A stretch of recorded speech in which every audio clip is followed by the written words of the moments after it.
So if you listen to Anthony Pompliano or Michael Saylor or Elon Musk now, they're all, Bitcoin, Bitcoin, Bitcoin. It's decentralized. It's great. It's digital gold. We're going to replace the cash reserves in our companies with Bitcoin because it's going to outperform the dollar over the next decade.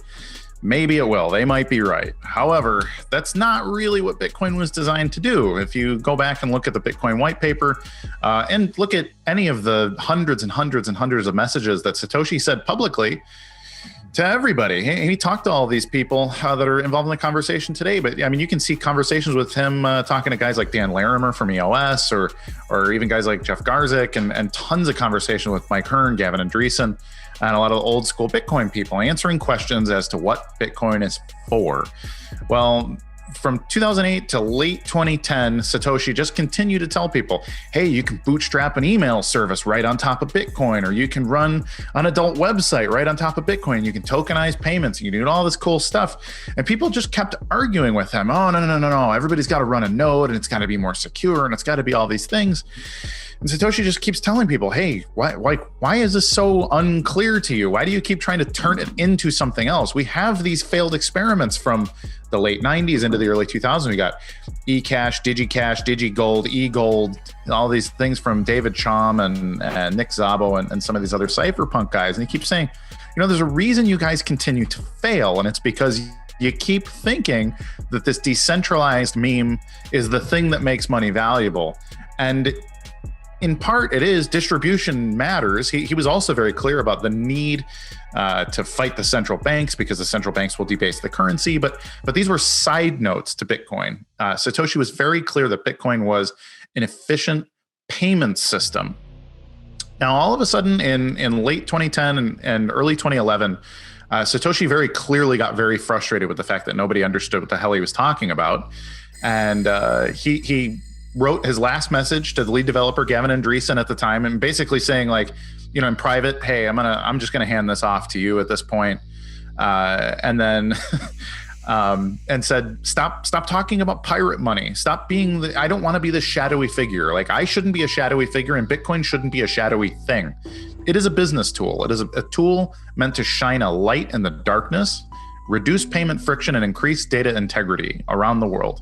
And so many of the people involved are people that think they're independent thinkers too. And that's really the sad thing, is people think they're clever, they're getting ahead of things, like, oh, I'm going to get this investment, I'm going to be richer than everybody else, and it's because I know special things, and it's like, no, like, there's been E-Trade commercials about Bitcoin for 3 or 4 years now, Robinhood and all these people. Like, this is not new stuff that you're getting involved in. Like, what would actually be new is being able to communicate on chain, keeping your identity on chain, being unhackable, having all of your data globally available, but also globally secure, having sovereign money that you can spend anywhere on earth and it's the same everywhere, or the ability to make your own special purpose money at will. Like, if you wanted to start your own little economy in your local city, just tokenize it. Tokenize Chicago coin, and that can be the money in Chicago. And it can just be fun. It can be like Chuck E. Cheese tokens. Hey, you get a discount if you spend Chicago coin, but it's all built on the largest proof of work, so it's secure. I mean, these things are revolutionary, but nobody's doing them. Nobody's doing business. Nobody's saying, hey, I'm going to make a 10-year plan to disrupt an entire sector of the economy. No, they're only trying to disrupt things like basically Swiss banking.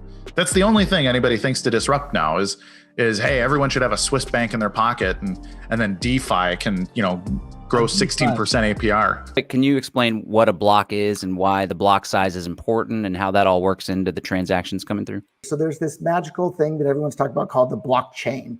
And all the blockchain is it's just a fancy word for saying a ledger. But instead of the ledger just being kept track of on one computer or one server somewhere in a data center, it's kept track of on everybody's computer that's running a full node copy of the Bitcoin software. And so it's on tens of thousands of different computers around the world. And all those copies of that Bitcoin ledger all get updated together at the exact same time. And each update to that ledger is called a block. And it's just, a block is a fancy name for an update to the ledger because it all happens in sync around the world. And each block or each update to the ledger is supposed to happen on average every 10 minutes. And on Bitcoin, the maximum amount of new data that's allowed to be added to that ledger is about 1 megabyte worth of data. And so in that 1 megabyte worth of data, you can fit around 2,500 transactions. And so the problem that Bitcoin had is as it became more and more popular, because more and more people started to use it as money for payments, more than 2,500 people were trying to make a transaction every 10 minutes. But there was just 1 megabyte worth of room for them to make those transactions. So since there were only room for 2,500 people, if you were the 2,501st person, your transaction wouldn't get included. So people started to having to bid against each other and pay higher and higher fees for inclusion in that block space. And in fact, the amount of people waiting in line for their inclusion to be included, or their transaction to be included in the Bitcoin blockchain, at the end of 2017, it reached to where there was $50 fee on average, and oftentimes people were paying thousands of dollars in fees for a single transaction, and the average transaction time to be included in the ledger and be recorded became more than 2 weeks. And a lot of people don't realize this. That was a rough period. Bitcoin became unusable at that point because nobody wants to pay $50 on average and wait 2 weeks for your transaction to go through. Bank of America can do a much better job than that. And I remember myself sending around payments that got stuck in the memory pool line there and didn't go through. And it was an absolute disaster for anybody trying to use Bitcoin for They did payments. eventually go through, however. So the technology. No, not all of them did go through. Lots of them got dropped from the memory pool altogether. And then you would have to go and send it again a couple of weeks later. And it was a really, really big headache for everybody involved. And as I was talking to one of the founders of BitGo. For people that don't know, BitGo is probably the largest custodian platform for all the exchanges. Most of the cryptocurrency exchanges around the world are using BitGo as a platform. And I was talking with the founder of BitGo, and he said, like, the high fees, like, of course they're annoying, but we can deal with that. It's the uncertainty of the transaction going through or not that we can't deal with. Like, if you don't know if your transaction is going to go through or not, how do you deal with that? How do you solve with that? And it was an absolute disaster for the adoption of Bitcoin around the world. And it delayed the adoption of cryptocurrencies around the world it set us back by at least half a decade, right? Everybody's excited because, Bitcoin's $23,000 today. It probably would have been $23,000 back in 2017 if it hadn't run into the scaling roadmap block, and if it hadn't had reverse merchant adoption, if we didn't have companies like Microsoft that used to accept Bitcoin and then stopped, companies like Expedia had to stop accepting Bitcoin, all sorts of businesses all over the world, including I was the most passionate Bitcoin promoter in the entire world. It's embarrassing to try and promote Bitcoin to people today. What would I tell them? Yeah, there's this new money that it's really slow to send and expensive, and your transaction is going to be charged back, but everybody else is buying it because it has this cool Bitcoin name. So if you buy it now, you can sell it for more dollars later. Like, I wouldn't feel good about myself promoting that to the world today, but I'd feel great about myself promoting things like Bitcoin Cash or Monero or Zcash or these other privacy coins. Like, those are awesome because I can tell people with a straight face, hey, for basically free, you can send and receive any amount of money with anyone in the world instantly, privately. Nobody can block your transactions. Nobody can freeze your account. Nobody can mess with this in any way. And as more people around the world start using it for their payments to buy and sell things like coffee or whatever else, the price is going to go up over time because there's a limited supply of these things. It's just a win-win situation. So whereas with Bitcoin, what do you tell people? Buy it now before the big institutions buy it, and then you can sell it back for more dollars later. That's not a compelling argument for me. I don't know. Crazier things have certainly happened in the world, right, out there. There's just because something's a conspiracy theory doesn't mean it's not true. And so, like, really, really wild, crazy things have happened in the world. The U.S. government's injecting people with LSD secretly to test them with it. That would sound crazy. And in fact, I was listening to an old rebroadcast recently of a Coast to Coast AM for anybody that's familiar with that show. I've heard you as a guest on there over the years. Yeah, me and Catherine were on way back in the day. So, but I was listening to an episode from the late 1990s or something, back when Art Bell was a host. I was listening to it maybe a year ago on an airplane. Somehow it came up. And the guest was talking about how the NSA is spying on everybody, and they're tapping into everybody's everything, and they have project this and project that, and they're spying on every American with everything. And listening to the callers on the show and the host, you could tell everybody thought, like, this is an entertaining guest you have here. Of course they're not spying on everybody. This is America. The NSA would never spy on people like that. This is crazy talk. Like most of the guests that they have a lot of times on that show, that's what the genre of the show is. And here I was listening to the show, about 2 decades later, and it was like, oh my God, this guy was spot on about everything. He wasn't some crazy conspiracy theorist. He was exactly right. The NSA was spying on everybody and was tapping into everybody and everything. And so if I can put my conspiracy theory hat on in regards to Bitcoin, it's just a conspiracy theory at this point, but it doesn't mean it's not going to turn out to be completely true someday. And we know without any doubt whatsoever that the CIA was interested in Bitcoin in 2010, when the price of Bitcoin was around 10 cents each.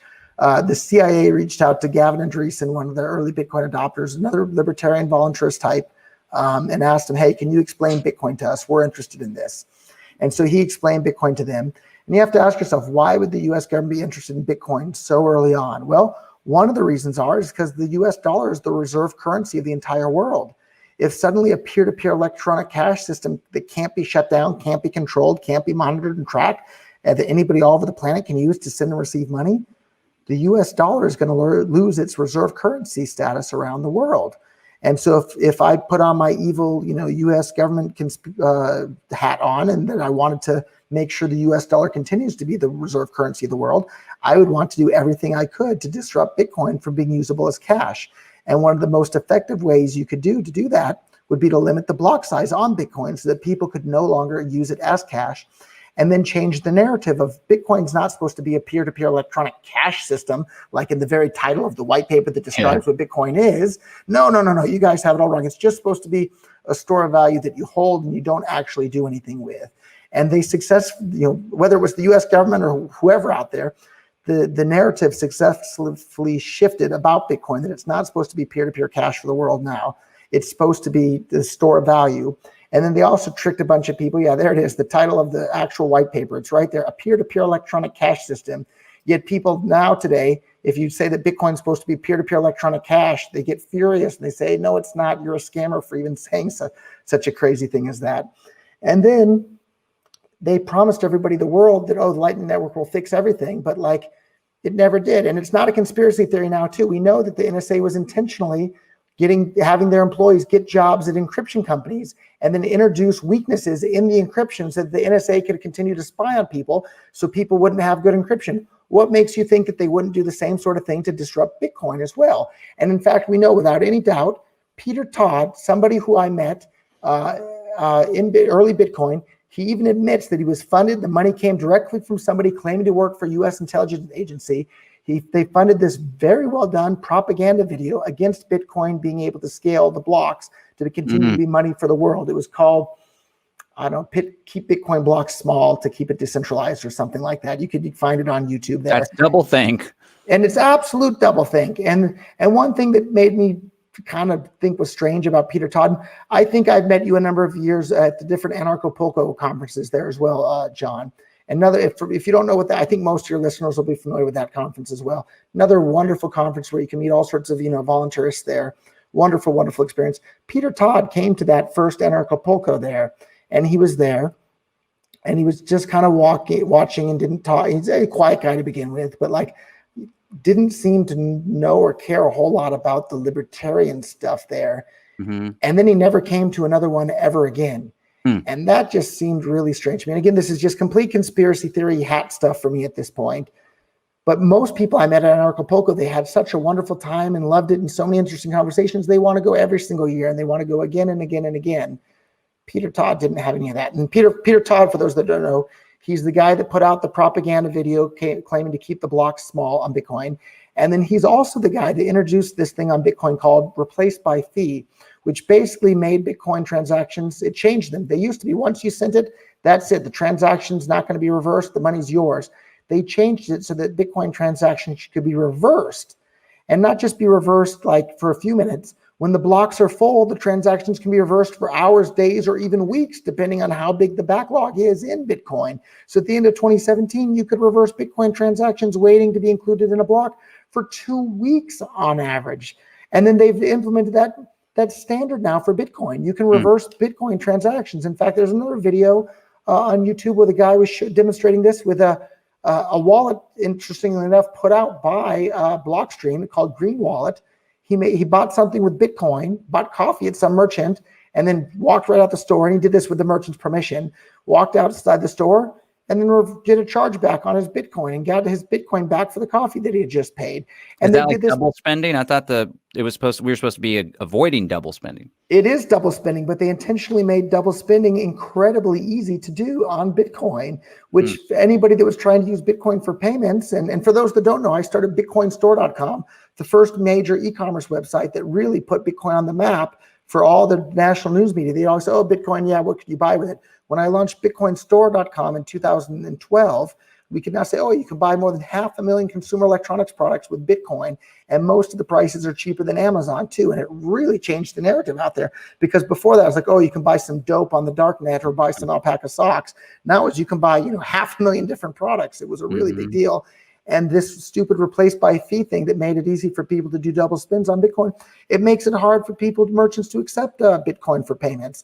And so that was openly paid for by somebody claiming to work for a U.S. intelligence agency. So my conspiracy theory hat for the day is that this was the U.S. government intentionally disrupting Bitcoin's usefulness as money to maintain the U.S. dollar to be the world reserve currency.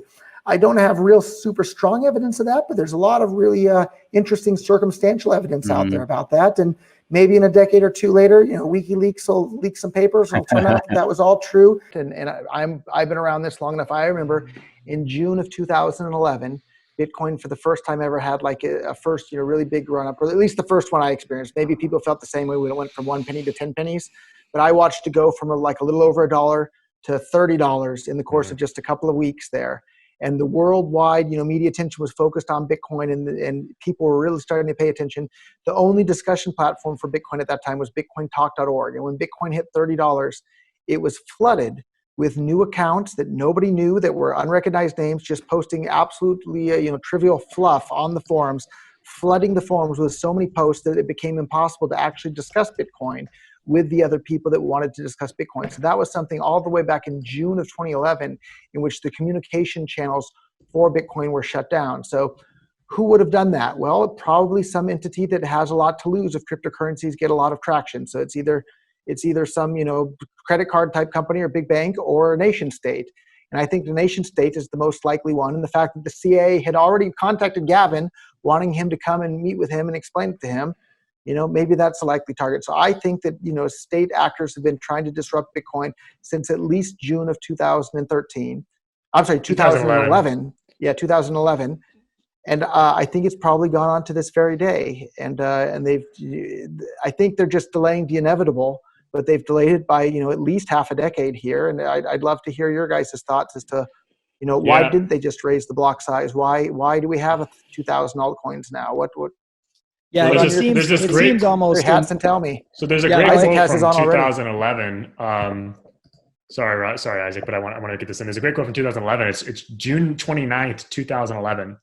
So right around that time. And this guy's like, this early Bitcoiner, he's like, the forum.bitcoin.org, which is what it was called at the time, but it was before it was like bitcointalk.org, is the worst place. It's becoming the worst place to talk about Bitcoin on the internet. Dissenting voices are shouted down and dismissed as trolls. Moderators are deleting long-standing threads of great interest. So like the censorship had already begun in 2011. The campaign to sort of control the narrative had started right then, and you can see people complaining about it. So you're right on. It's kind of scary to go look back and watch the project be co-opted. I think you don't even have to be conspiratorial. You have to be kind of delusional to think that there has not been significant attention from intelligence communities and things from a very early phase. I mean, one, we have the proof of what happened with Ross Ulbricht and a bunch of agents impersonating people and hacking stuff and all this kind of stuff with Silk Road. But if you look into, even just the publicly accessible documentation of all these different intelligence agencies throughout the years, the kind of stuff that they talk about, they talk very, very much about any niche community, newsletters, forums that are any potential threat, impersonation, sock puppetry, infiltrating, just to figure out what's going on, to see about perceived threats. Oh, this might be something that terrorists use. We got to know about it. You'd have to be a complete moron to think that there has not been at least observation, if not all kinds of mucking around from various governments and intelligence agencies. And so the question is, how much?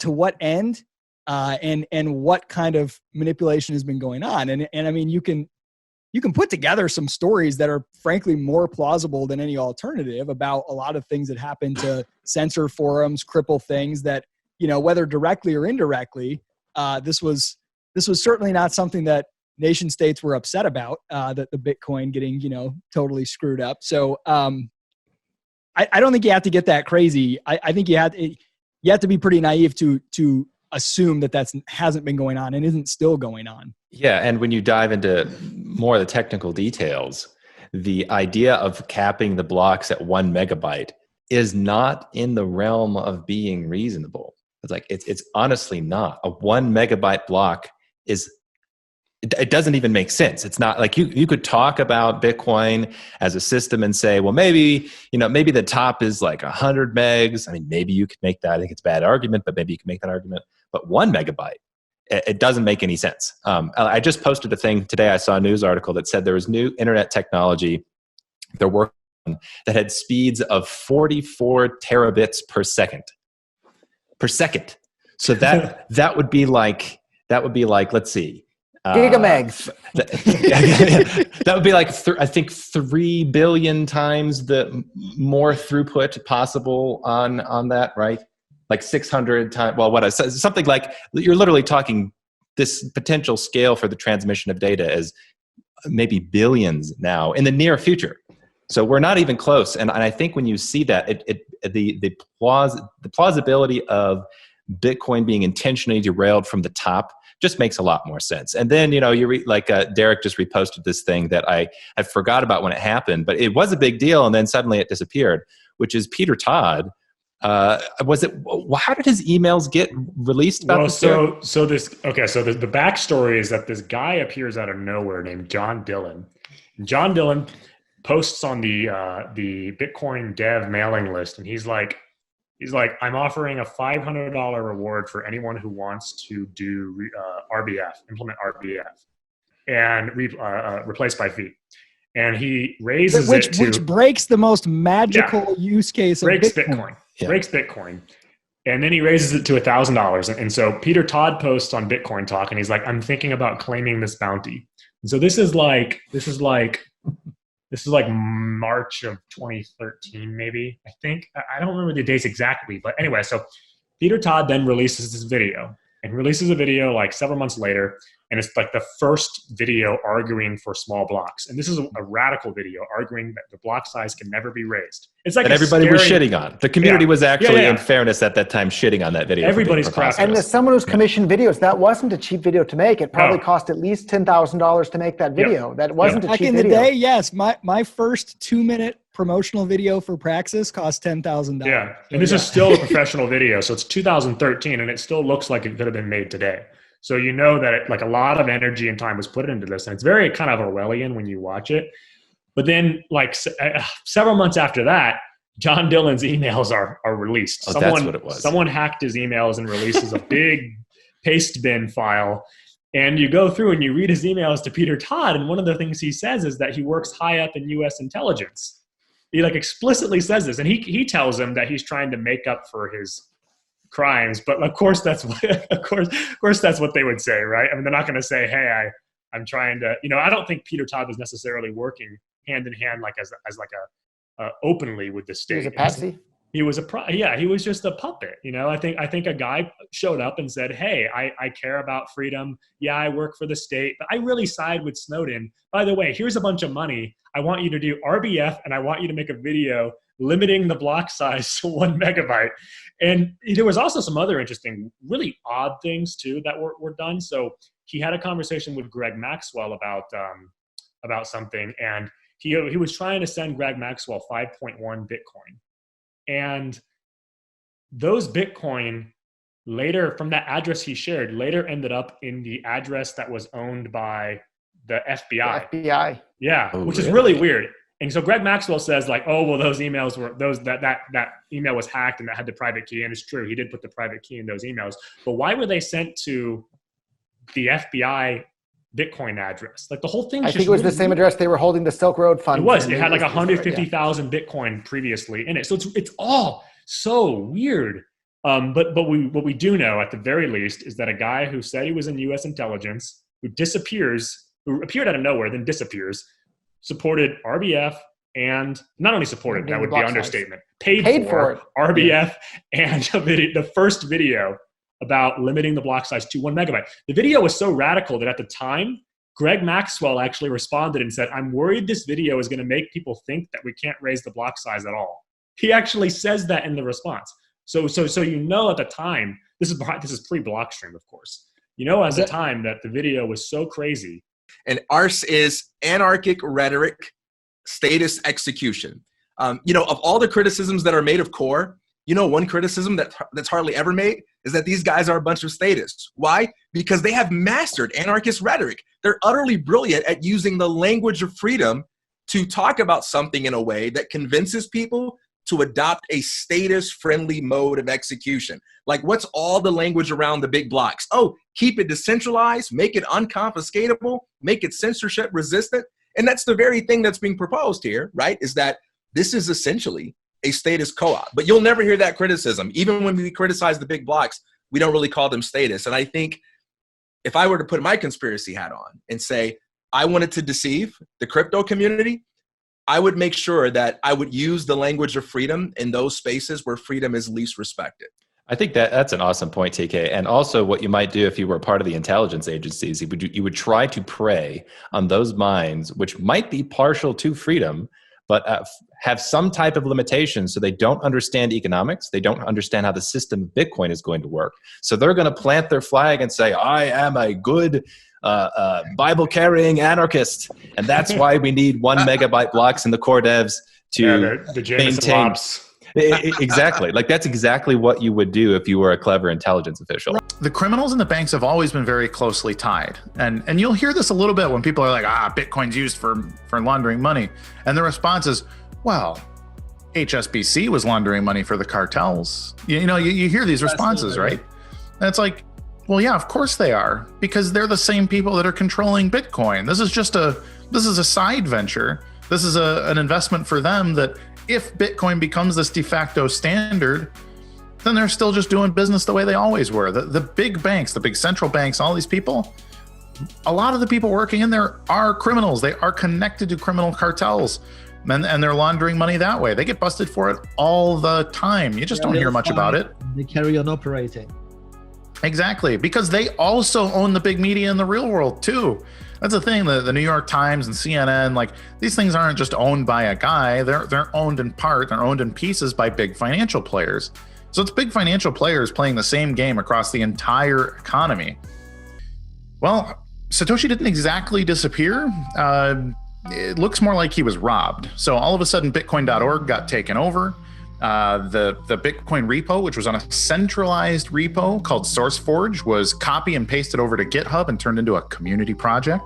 The copyright and license that were in the name of Satoshi Nakamoto were wiped out. That one of the first things they did was change the copyright to the Bitcoin core developers. So they wrote Satoshi off of his own copyright without permission, without payment, without anything. So they stole the project and they stole the website, and then they took over Reddit, where most of the conversation was happening at the time.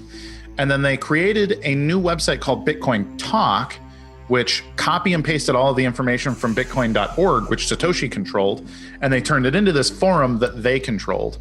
And then they became the experts and said, hey, everyone needs to run their own node. We need to keep the 1 megabyte block size forever. We need to do all these things. You need to trust us. We're this brilliant intelligentsia. Satoshi didn't know what he was doing. And if you trust us, we're going to send you to the moon. Well, that's when stuff started to get weird. 2011, 2012, a character named John Dillon showed up. A lot of people don't know this story, but John Dillon introduced himself in public forum as a secret agent of sorts. He said, hey, I'm an agent with the government. You need to make sure that Bitcoin keeps its 1 megabyte blocks forever and blah, blah, blah. And he paid a guy named Peter Todd, who is today an infamous Bitcoin core developer, paid him to introduce RBF, replace by fee, which is a protocol change to Bitcoin. And what it does is, if you broadcast a transaction with a low fee, so maybe even an intentionally low fee so that it does not get into a block quickly, it just sits in the mempool, maybe forever, depending on the fee that you put on it. And then once it's been broadcast, you can go back and you can rebroadcast that transaction with a higher fee and send it to a different wallet. Now, it was done this way as an idea to move coins that, the fee is too low, you've screwed up, you've made a mistake. This solves this problem. But in reality, it allows you to double spend your own coins back. So it's a giant fundamental change to the Bitcoin protocol. And it was paid for by a guy who was a self-ascribed Secret Service agent, or some kind of secret agent, paying a Bitcoin core developer to act as a sort of fiduciary over the code and completely changed Bitcoin. Now, from there, things snowballed. They shut off most of the script stack in Bitcoin. They shut off the whole working computer that was built on top in like a virtual machine, basically on top of Bitcoin. Like, kill that, kill a bunch of stuff, make Bitcoin only good for very slow, expensive, but unstoppable transactions, and we don't need it for anything else.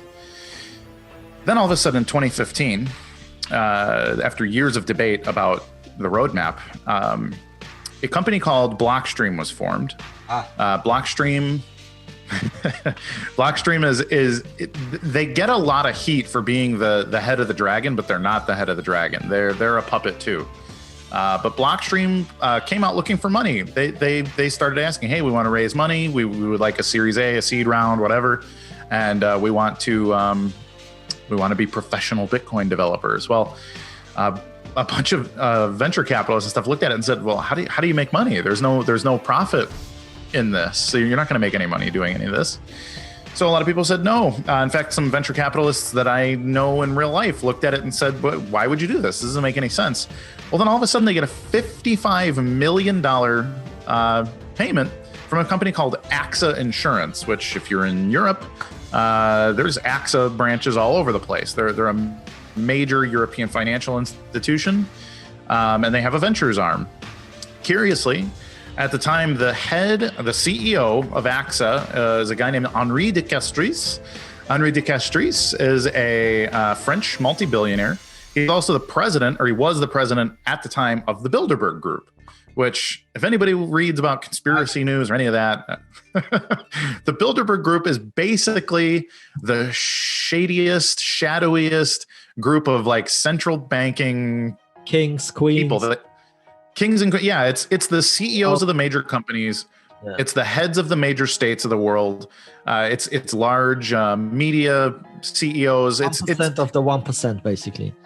Yes, they're it, and they meet behind closed doors. No media allowed. No reporting leaks out ever. And they have this secret meeting once a year to plan what the world's going to look like the next year. There's giant protests outside of the Bilderberg Group every year because why the hell are they allowed to have this private meeting without any media coverage or any, not even minutes kept or anything?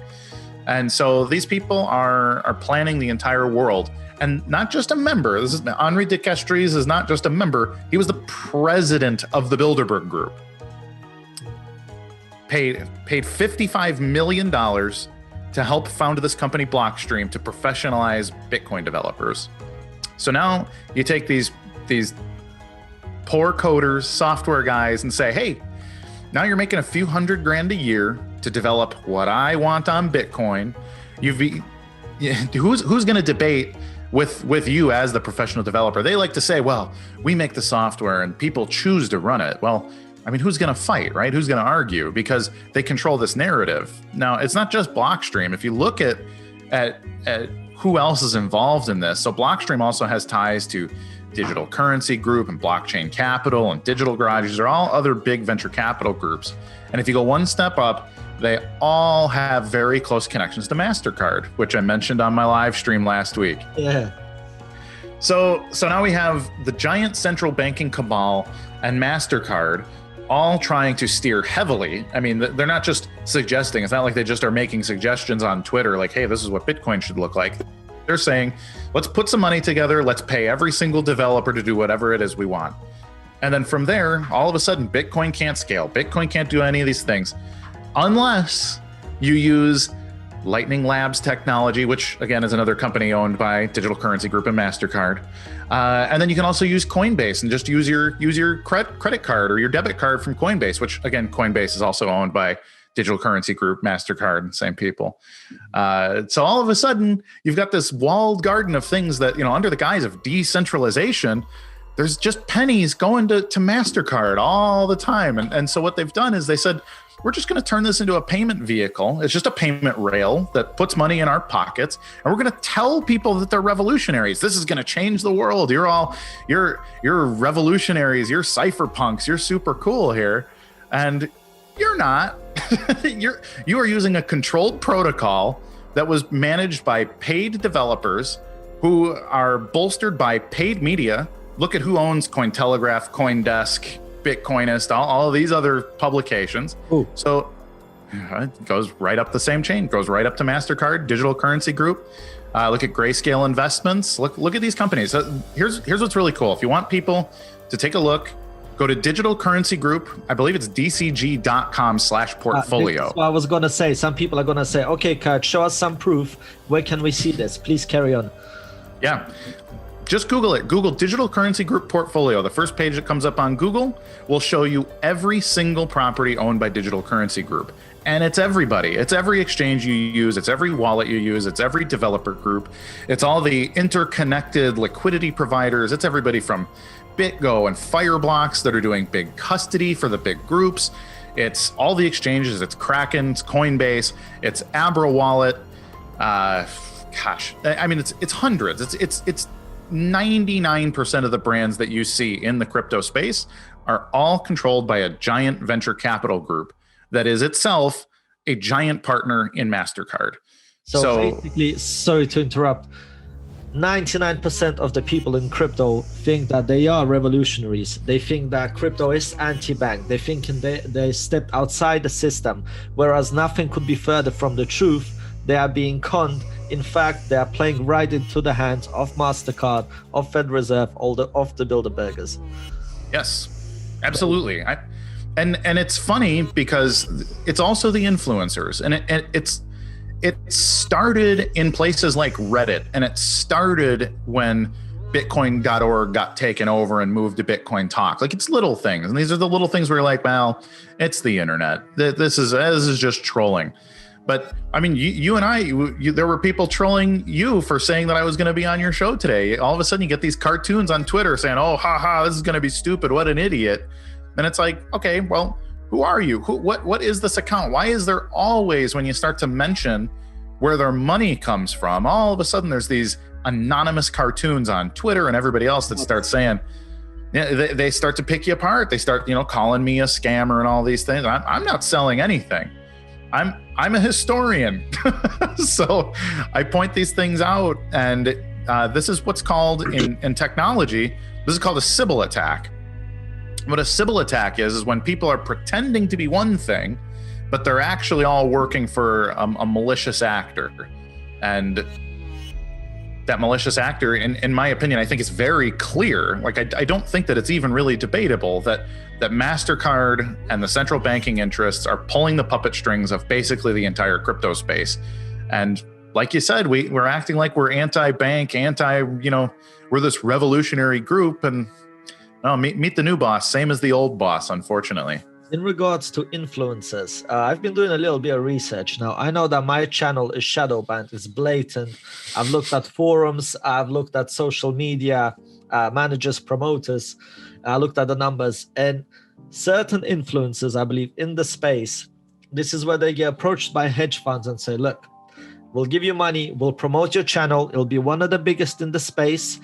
However, you can't talk about this, and that. Instead, focus on this. You'll be making money. You will be the biggest channel. And I believe 1, 2, or 3 influencers, this is what's happening to them, because other influencers who are exposing such information as yourself are being gatekept, or should I say, being stopped from expanding your influence, in my opinion, according to what I've seen. I agree completely. And anyone that wants to debate that, go listen. The number one podcast in the Bitcoin space is Peter McCormick's What Bitcoin Did podcast. Peter's a very talented broadcaster. He really is. He's very good on the microphone. He and I have had a very contentious relationship for a very long time. He doesn't like me. I did a debate with him on the Hotep Jesus podcast about a year or so ago. And Peter's an all right guy. He's just a guy. But if you pay attention, every time his show starts, he says, I'd like to thank Kraken, and he starts rattling off who's sponsoring the show. And they're the same people that I've been talking about here. So to say that Peter's this independent, curious everyman who just wants to learn about Bitcoin is completely disingenuous. And you hear it when you listen to who sponsors the show. And you have to do the same thing when you listen to any show. If you put on the Joe Rogan podcast, he's going to say the same thing. He's going to say, hey, thanks to Cash App, thanks to this, beef jerky company or whoever else is sponsoring him now. And you have to realize that when somebody writes you a check, that there's things that come with that it's, hey, you're going to push Cash App, and Cash App only sells BTC, and that's Bitcoin, and that's your narrative, Joe. And who's Joe to even question? He doesn't know. He's not the bad guy. This is this compartmentalization where you just say, okay, whoever's paying my bill, BTC's the big one, Cash App's the same, that's all well and good. We're good. Vladimir Vanderlaan has contributed more code to Bitcoin Core than any other developer. He is under the Digital Currency Initiative at MIT, the Massachusetts Institute of Technology. Yeah. They received most of their funding from a company called Digital Garage, a guy named Joi Ito. He's a Japanese man. Yeah. And they received that money. They actually got busted for laundering that money from Jeffrey Epstein. So Jeffrey Epstein wanted to launder money into and pay Bitcoin Core developers to do something with the protocol, right? So why would Jeffrey Epstein care? Well, think about who Jeffrey Epstein's connections are again. So Jonathan Tumim, whose work I've been a fan of for a while. I thought he was a pretty reasonable guy. And this is an exact quote. He says, BCH is an intermediate blockchain. We want to let our blocks be as big as they can safely be, but no bigger. BSV, on the other hand, is not concerned about safety. So I read that, and you and I have had conversations about we are both we want BCH to win. I read that and I go, oh my gosh, it happened again. Corp 2.0. Yeah, exactly. Core 2.0. Yeah. Hearing these guys say, oh, well, Bitcoin Cash doesn't want the blocks to be, too big. It's just like the exact same mentality as Core, but with just a slightly different, in number that they came up with. Like Core says 1 megabyte's okay. Bitcoin Cash or BCH can say, either 8 or 32 or somewhere in that ballpark is okay. There are some good communities out there. So I don't want to say that everyone is evil, because that's not the case. I actually have very good friends in places like the Dash community or Digibyte, and these are good people. These are people that came out of the Bitcoin scaling war that didn't fight for Bitcoin. They looked at it and said, there's no way that's ever going to work because of all the evil people that took over Bitcoin. So they created stuff like Dash or Digibyte, and there's a bunch of other ones that I think are genuinely honest projects. They tried to solve scaling in their own ways. I think they're wrong, but they're good people and they've done good research, and they're not the bad guys. They just want a blockchain that can scale and can do all the same things. Big old world money are very, very good at making you feel powerful even when you're not. And I think it's very important to take a step back and ask yourself, what am I being incentivized to do? Like, what am I being pushed toward? Who benefits from my next decision, my next season of behavior? And the more you do that, the more you see that it always goes up to the same people. It always just goes up the chain to the people that pull the strings of finance and government. And these are bad things. Now, the systems are not bad. The systems can be good, but they need to have better incentives. We need to be more powerful. We need to have more voluntary relationships with the controllers of media, because their power comes down as our power goes up. And then we have relationships that are more valuable. And those things are really only possible if we can all agree on a single source of the truth, and that if we can see the work that we're doing. If you take bad things out of the dark and you shine a light on them, it forces the bad people to be good. And we can do this, but the way to do that is you have to lead the way. Like, you need to get out there and do the work. You need to build the business that utilizes the reduced payment friction or the increased data integrity of Bitcoin SV.